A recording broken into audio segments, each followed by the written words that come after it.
झांसी की टहरौली तहसील के पच्चरगढ़ गांव में 15 दिन से बिजली नहीं आने से परेशान किसानों का सोमवार को फूट पड़ा गुस्सा। कलेक्ट्रेट पहुंचे किसान और नारेबाजी करते हुए जिलाधिकारी को सौंपा ज्ञापन। बिजली संकट को लेकर किसानों का गुस्सा स्थानीय विधायक पर भी फूटा। किसानों ने आरोप लगाया कि विधायक से गुहार लगाने पर बिजली आने का मिला था भरोसा, लेकिन 2 सप्ताह बाद भी जस की तस है समस्या। किसानों ने यहाँ तक कह दिया कि अगर इस बार विधायक लड़ती है चुनाव तो वह नहीं देंगे उन्हें वोट। झांसी में एक हैरान कर देने वाला मामला आया है सामने। रविवार दोपहर 2 बजे रेलवे ओवरब्रिज से जान गंवाने वाले एक अज्ञात युवक के शव की परिजनों ने अपने बेटे के रूप में की थी पहचान, लेकिन बाद में दिल्ली से सकुशल घर लौट आया बेटा, जिसे वे जिंदा देख परिजनों के मानो उड़ गए होश। परिजनों ने तत्काल जीआरपी को दी इसकी सूचना। सोमवार सुबह जब युवक को बुलाया गया जीआरपी थाने तो पूछताछ में बोला कि मजदूरी करने गए थे दिल्ली। इस घटना से सख्ते में है पुलिस और परिजन दोनों लोग। मऊरानीपुर के बड़े हनुमान गांव का है पूरा मामला, जहां रहने वाले 40 वर्षीय अशोक के रूप में उसके पिता भजनलाल ने की थी पहचान। चेहरे की समानता के कारण परिजनों ने उसे मान लिया था अशोक, लेकिन बाद में उसके जिंदा बरामद होने पर परिजनों ने ली राहत की सांस। ललितपुर जिले के तालबेट कस्बे में एक किसान की पोस्ट ऑफिस की लाइन में खड़े रहते हुए हो गई मौत। जानकारी के अनुसार बताया गया कि LUCC चिटफंड कंपनी के फॉर्म जमा करने के लिए लाइन में लगा था व्यक्ति, तभी कड़ी धूप के कारण अचानक आया चक्कर और गिर पड़े हुए। स्थानीय लोगों ने तुरंत किसान को पहुंचाया सामुदायिक स्वास्थ्य केंद्र, जहां डॉक्टरों ने उसे कर दिया मृत घोषित। मृतक की एवनी गांव निवासी 40 वर्षीय कल्लू पाल के रूप में हुई है पहचान। पुलिस ने शव को पोस्टमार्टम के लिए भेजकर मामले की जाँच कर दी है शुरू। जालौन पुलिस ने राजकुमार हत्याकांड का खुलासा करते हुए मुख्य आरोपी को कर लिया गिरफ्तार। आरोपी की निशानदेही पर हत्या में प्रयुक्त डंडा भी किया गया है बरामद। पुलिस का कहना है कि पूछताछ में आरोपी ने शराब पीने के दौरान हुए विवाद में हत्या करने की बात की है स्वीकार। नदी गांव थाना क्षेत्र का है मामला। 5 जुलाई को भकरौल गांव में सड़क किनारे खेत में पड़ा मिला था एक व्यक्ति का शव, जिसकी राजकुमार बरार पुत्र बालादीन के रूप में की गई थी पहचान। वहीं घटना में शामिल अन्य आरोपियों की जा रही है तलाश। झांसी में संजय सिंह हत्याकांड का हो गया पर्दाफाश। 23 जुलाई की रात एलाइट के पास स्थित द मैड किचन रेस्टोरेंट में खाना खाने के दौरान हेवतपुरा गांव के प्रधान के पुत्र 33 वर्षीय संजय सिंह की गोली मारकर कर दी गई थी हत्या। खुलासे के लिए SSP ने टीमों का किया था गठन। जांच में सामने आया कि संजय का अपने दोस्त धर्मेंद्र परिहार व अजय यादव से चल रहा था जमीनी विवाद। संजय ने ही धर्मेंद्र को कॉल कर खाने के लिए बुलाया था रेस्टोरेंट, जिसने अजय को दी सूचना और दोनों ने मिलकर भेज दिए 2 शूटर, जिन्होंने सरेशाम संजय को मार दी थी गोली। बीती देर रात पुलिस ने मुठभेड़ के दौरान सिद्धेश्वर नगर निवासी 28 वर्षीय अजीम सैफी और रक्षा के परवई निवासी 32 वर्षीय धर्मेंद्र परिहार को कर लिया गिरफ्तार, जबकि अन्य 3 आरोपियों की जा रही है तलाश। झांसी में तालाब में डूबने से एक युवक की हो गई मौत। लगभग 16 घंटे बाद सोमवार सुबह लगभग 9 बजे गोताखोरों ने शव को ढूंढकर निकाला बाहर। मछली पकड़ने गया था वह, तभी पैर फिसलने से पानी में गिर गया वह। युवक जानता था तैरना, लेकिन जाल में फंसने के कारण वह नहीं निकल पाया बाहर। बरुआ सागर कस्बे का है पूरा मामला, जहां के अयोध्या की टोरिया मोहल्ला निवासी 31 वर्षीय पप्पू रायकवार के रूप में हुई है मृतक की पहचान। पुलिस ने शव को कब्जे में लेकर मामले की जांच कर दी है शुरू। दतिया विधानसभा उपचुनाव में बयानबाजी को लेकर भारतीय जनता पार्टी ने कांग्रेस प्रदेश अध्यक्ष जीतू पटवारी के खिलाफ मुख्य निर्वाचन आयुक्त से की है शिकायत।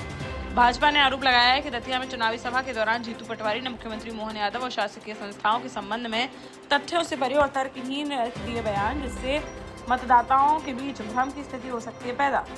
बीजेपी ने निर्वाचन आयोग से मामले की जांच कर चुनाव प्रचार की बाकी बची अवधि के लिए पटवारी को दतिया में प्रवेश और चुनाव प्रचार पर रोक लगाने की है मांग।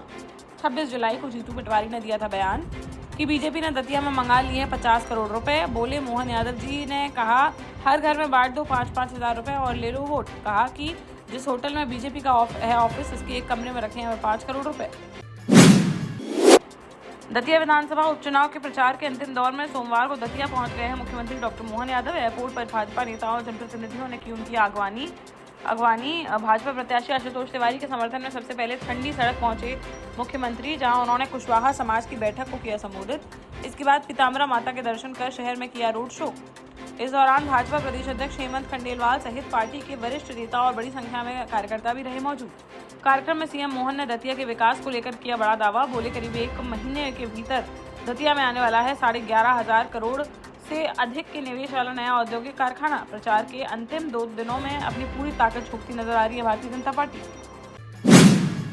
देश का जाना माना सैनफिन ग्रुप आपके लिए फिर लाया है झांसी में वास्तु के हिसाब से फ्लोर प्लान सहित एक शानदार टाउनशिप, जिसमें सुरक्षा की दृष्टि से सीसीटीवी, एक ही ग्रैंड गेट से एंट्री और एग्जिट, चौड़ी सड़कें, parking, car wash area, senior citizen and international fountain parks, swimming pool, gym, badminton, tennis आदि courts, school, hospital, shopping mart आदि कई सुविधाएं। इसीलिए तो हम झांसी में लोगों की पहली पसंद।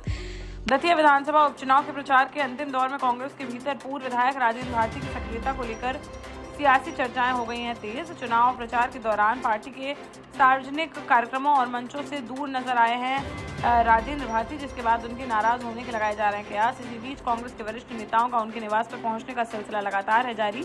सोमवार दोपहर राजेंद्र भारती के निवास पर पहुंचे जीतू पटवारी और अवधेश नायक। दोनों नेताओं ने करीब 1 घंटे तक बंद कमरे में की चर्चा। हालांकि बैठक के बाद किसी भी नेता ने बातचीत के संबंध में नहीं दिया कोई आधिकारिक बयान। झांसी के सीपी बाजार स्थित सब्जी मंडी के दुकानदारों ने सोमवार को कलेक्ट्रेट परिसर में किया प्रदर्शन। दुकानदारों ने नगर निगम की ओर से जारी नोटिस और जांच रिपोर्ट पर सवाल खड़े करते हुए जिलाधिकारी से मामले की निष्पक्ष कार्यवाही की है मांग। उनका कहना था कि दशकों से नगर निगम को नियमित किराया देकर दुकानों का संचालन करते आ रहे हैं वे। इसके बावजूद अब नगर निगम की ओर से उन्हें अवैध कब्जाधारी बताते हुए जगह खाली करने का दिया गया है नोटिस। अचानक दुकानें हटने से सैकड़ों परिवारों की रोजी रोटी होगी प्रभावित। इसलिए उन्होंने प्रशासन से दुकानदारों के हितों को ध्यान में रखते हुए समाधान निकाले जाने की है मांग। झांसी में कोबरा सांप के डसने से एक युवक की हो गई मौत। 20 जुलाई को शंकर जी भगवान का व्रत रखा था वह और लेटा था जमीन पर, तभी आया काले रंग का जहरीला सांप और पैर में काट गया। आनंद फानंद में अस्पताल लेकर पहुंचे परिजन, जहां इलाज के दौरान 7 दिन बाद सोमवार को उसकी हो गई मौत। मऊरानीपुर के ककवारा गांव का यह मामला, जहां रहने वाले 23 वर्षीय सक्षम दीक्षित के रूप में हुई है मृतक की पहचान। पुलिस ने शव को पोस्टमार्टम के लिए भेजकर आगे की कार्यवाही कर दी है शुरू।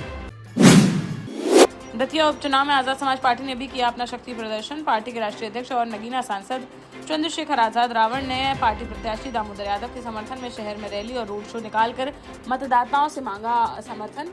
सुबह 11:30 बजे उन्नाव रोड स्थित आजाद समाज पार्टी कार्यालय से शुरू हुई रैली, जो शहर के प्रमुख मार्गों से होते हुए किला चौक पर हुई संपन्न। रास्ते भर कार्यकर्ताओं और समर्थकों ने लगाए नारे और चंद्रशेखर आजाद का किया स्वागत। रैली में बड़ी संख्या में युवा और पार्टी कार्यकर्ता हुए शामिल।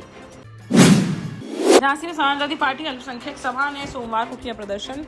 रामपुर के मोहम्मद अली जौहर विश्वविद्यालय के 38 भवनों को ध्वस्त करने के विरोध में राज्यपाल के नाम जिलाधिकारी को सौंपा ज्ञापन। सभा के प्रदेश अध्यक्ष मोहम्मद शकील नदवी के निर्देश पर जिला अध्यक्ष सलीम खानजादा के नेतृत्व में कलेक्ट्रेट पहुंचा प्रतिनिधिमंडल। जिला महासचिव सलीम मंसूरी ने कहा कि विश्वविद्यालय के 38 भवनों को तोड़ने का मामला केवल इमारतों तक नहीं है सीमित, बल्कि इससे हजारों विद्यार्थियों, शिक्षकों और कर्मचारियों का जुड़ा हुआ है भविष्य। उन्होंने भवनों को तोड़ने के आदेश पर तत्काल रोक लगाए जाने और पूरे मामले की निष्पक्ष जांच कराकर विधि सम्मत कार्यवाही सुनिश्चित करने की है मांग। मऊरानीपुर नगर पालिका परिषद के अधिशासी अधिकारी सर्वेश कुमार को उनके स्थानांतरण पर दी गई बधाई। पालिका अध्यक्ष शशि आयुष श्रीवास की अध्यक्षता में पालिका सभागार में आयोजित किया गया यह समारोह, जिसमें पालिका के अधिकारी, कर्मचारी, पार्षद और नगर के गणमान्य नागरिक रहे उपस्थित। समारोह के दौरान वक्ताओं ने सर्वेश कुमार के कार्यकाल की सराहना। उन्होंने बताया कि सर्वेश कुमार ने अपना दायित्व का निष्ठा, ईमानदारी और पारदर्शिता से किया निर्वहन। उनके कार्यकाल में नगर के विकास और जनहित से जुड़े कई कार्यों को मिली गति, जिससे नगर वासियों को हुआ लाभ।